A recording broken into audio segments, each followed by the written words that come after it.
Hello price Lord my dear friends. கர்த்தராகிய இயேசு கிறிஸ்துவின் நாமத்தில் உங்களுக்கு என் அன்பின் வாழ்த்துக்கள். இன்றைக்கும் கர்த்தர் நம்மோடு சொல்கிற வேத வசனம் சங்கீதம் 107 41 எளியவனை சிறுமையினின்று எடுத்து அவனை உயர்ந்த அடைக்கலத்திலே வைத்து அவன் வம்சங்களை மந்தையைப் போல் ஆக்குகிறார். But he lifted the needy out of their affliction and increased their families like flocks. அருமையான தேவனுடைய பிள்ளைகளே, இன்றைக்கு ஏதோ ஒரு காரியத்துல கடன் பிரச்சனையினால, வியாதியினால, இல்லை ஏதோ ஒரு நெருக்கத்தினால நீங்கள் சிறுமைப்படுத்தப்பட்டு ஒதுக்கப்பட்டு ரிஜெக்ட் பண்ணப்பட்டிருக்கிறீங்களா?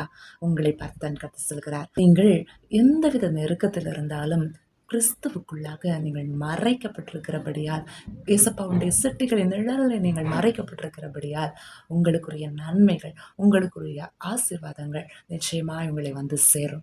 தாவீது ஆடு மேய்த்துக் கொண்டிருக்கும் போதும் கர்த்தரை துதித்துக் கொண்டே இருக்கிறான். ஆனால் ஒரு நாள் வந்தது, அவன் ராஜாவாக அபிஷேகம் பண்ணப்பட்டான். இஸ்ரவேலுக்கே ராஜாவானான். அருமையான தேவப்பிள்ளையே, நீ இன்றைக்கு துதிக்கிற துதி நாளை நிச்சயமாய் அதற்குரிய பிரதிபலன் உனக்கு உண்டு. கர்த்தரை தேடுகிறவர்களுக்கோ ஒரு நன்மையும் குறைவுபடாது. பிசாசு பல மனிதர்களை ஏவி நமக்கு ஒடுக்கத்தையும் நெருக்கத்தையும் கொடுத்தாலும் அதை மேற்கொள்ளுகிற அபிஷேகத்தை, அதிகாரத்தை நம் கையில் கர்த்தர் கொடுத்திருக்கிறார். எனவே அதிகாரத்தோடு கட்டளையிடுங்கள், மேற்கொள்ளுங்கள். மாம்சத்தோடும் இரத்தத்தோடும் நமக்கு யுத்தம் அல்ல, பிசாசோடும் அவன் சேனையோடும் தான் நம்முடைய யுத்தம். அதை அதிகாரத்தோடு அபிஷேகத்தோடு மேற்கொள்ளுங்கள்.